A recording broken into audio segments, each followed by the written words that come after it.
और हेलो दोस्तों, नमस्कार। मैं अमिटी। वेलकम है मेरा छोटा क्राफ्ट वर्ल्ड में। आज मैं आपको एक सुंदर क्राफ्ट स्टोरी सुनाने वाली हूँ। अगर आपको मेरे क्राफ्ट आइडियाज और स्टोरीज पसंद आते हैं तो लाइक बटन दबाइए और सब्सक्राइब करना न भूलिए और बेल आइकॉन को भी दबाइए ताकि आप मेरे सारे क्राफ्ट एडवेंचर्स मिस न करें।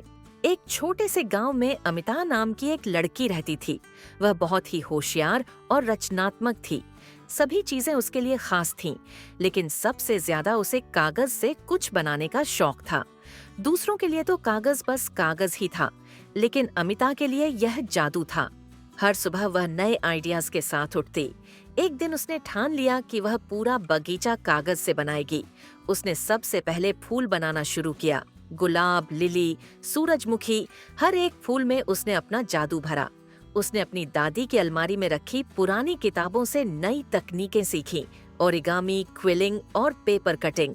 धीरे धीरे उसका छोटा सा आंगन रंग बिरंगे कागज के फूलों से भर गया। लोग उसके बगीचे को देखकर हैरान हो जाते। बच्चे दूर दूर से आते, सिर्फ देखने कि अमिता ने इस जादुई कागज की दुनिया को कैसे जीवित किया। लेकिन अमिता का सपना इससे बड़ा था। वह चाहती थी कि उसका कागज का बगीचा हवा में हिलता डुलता लगे, जैसे असली बगीचा।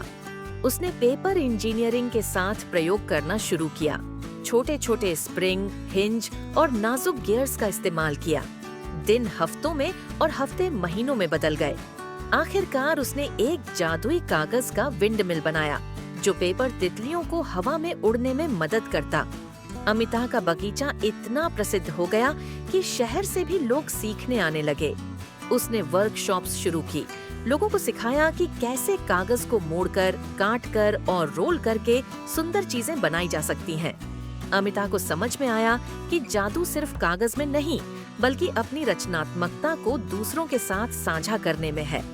सालों बाद अमिता का कागज का बगीचा पूरे गांव में फैल गया। हर घर में कम से कम एक कागज की कला का टुकड़ा था, जो सभी को याद दिलाता था कि साधारण चीजें भी थोड़ी कल्पना और धैर्य से असाधारण बन सकती हैं। और इस तरह वह लड़की जिसने कागज में जादू देखा था, पूरा गांव रचनात्मकता और खुशियों से भर गया और उसकी कहानी हमेशा याद रखी गई।